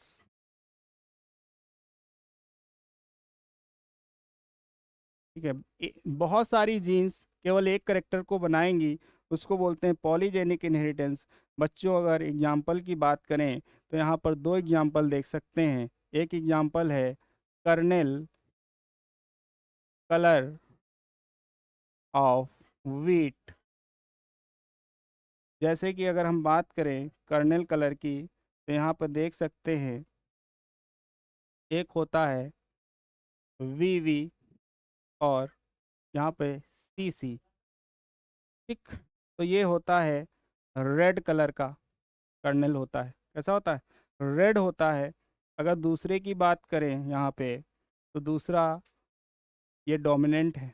Recessive की बात करें यहाँ पे स्मॉल वी स्मॉल सी, ये कैसा होता है? वाइट होता है। कैसा होता है? वाइट। अगर इनका कॉम्बिनेशन बनाएंगे तो लाइट रेड हो सकता है, फिर डार्क रेड हो सकता है, और हो सकता है वाइट हो सकता है। तो ये सारे कॉम्बिनेशन यहाँ पर आने वाले हैं कर्नल के कलर के। लेकिन यहाँ पर एक से ज़्यादा जो जीन्स हैं वो एक ही करेक्टर्स को कंट्रोल करती हैं। जैसे दूसरा एग्जाम्पल क्या है? दूसरा एग्जाम्पल है स्किन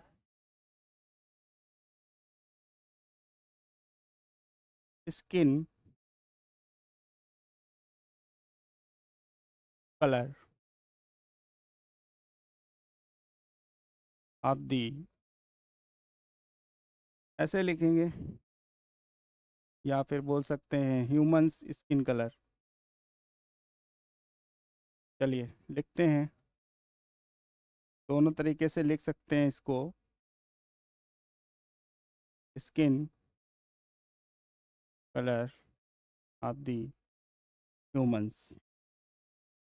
ठीक है, ह्यूमंस स्किन कलर लिखें या skin colour of the humans लिखें, कोई बात नहीं है। चलिए बच्चों बात करते हैं, तो यहाँ पर देखेंगे थ्री टाइप्स के जीन्स, जैसे कि कलर चेंज करके बताते हैं आपको। Capital A, capital A, capital V, capital V, capital C, capital C. ये कैसा होता है?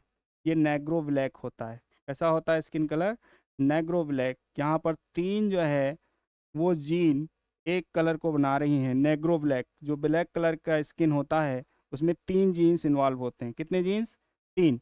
अगर बात करें यहाँ पे small A, small A, small V, small C, तो ये कैसा होता है? वाइट होता है। ठीक है, वाइट। तो वाइटिस कलर की जो स्किन है उसमें कैसा होता है? रेसेसिव थ्री जीन्स इन्वॉल्व होते हैं। यहाँ पर डोमिनेंट जो है वो थ्री जीन्स इन्वॉल्व हैं। इसकी वजह से जो कलर है ये नेग्रो ब्लैक आएगा स्किन का, और इसकी वजह से जो है वाइट कलर आएगा। तो यहाँ देखेंगे कितनी जीन्स हैं? तीन जीन्स हैं, थ्री जीन्स। और तीन जीन्स मिलके जो है एक करेक्टर बना रही हैं, सिंगल करेक्टर। तो यहाँ पर कह सकते हैं कि many genes are involve in expression of one character. एक करेक्टर को एक्सप्रेस करने के लिए बहुत सारी जीन्स यहाँ पर इन्वॉल्व हैं। तो बच्चों यहाँ पर पॉलीजेनिक इनहेरिटेंस ख़त्म होता है। इसके बाद जो है हम सेक्स डिटर्मिनेशन को पढ़ेंगे कि कैसे जो है सेक्स डिटर्मिनेशन होता है यहाँ पर। तो यहाँ पर देखेंगे हनी बी का सेक्स डिटर्मिनेशन हमें देखना है, बर्ड्स का देखना है, और ह्यूमंस का देखना है, और जेनेटिक डिसऑर्डर यहाँ पर पढ़ने हैं जो हम नेक्स्ट लेक्चर में पढ़ेंगे।